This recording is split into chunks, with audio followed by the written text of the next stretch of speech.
Pria berani menerobos pas pampres demi berfoto dengan Presiden Joko Widodo. Momen itu terabadikan kamera dan viral di media sosial, diunggah salah satunya akun Instagram @lagiviral pada Kamis 3 Februari 2022. Terlihat dalam video dengan senyum sumringah, ia berjalan menghampiri orang nomor 1 di Indonesia itu. Tak hanya itu, pas pampres yang berdiri di sekitar Jokowi bahkan langsung mempersilahkannya. Ia mengajak Jokowi berfoto dan permintaannya pun dituruti. Bahkan sebelum berfoto, Jokowi juga memberikan jaket berwarna hijau pada si pria dan langsung dikenakan. Diketahui peristiwa tersebut terjadi saat Jokowi berkunjung ke pasar tradisional di Porsea.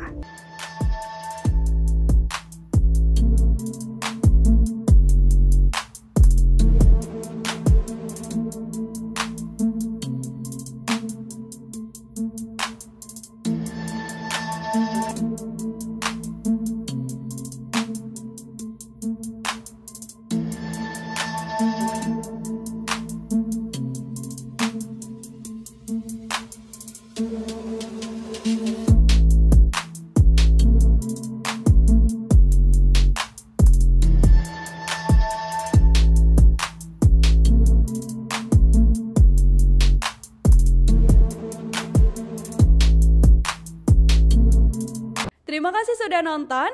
Jangan lupa like, subscribe, dan share ya.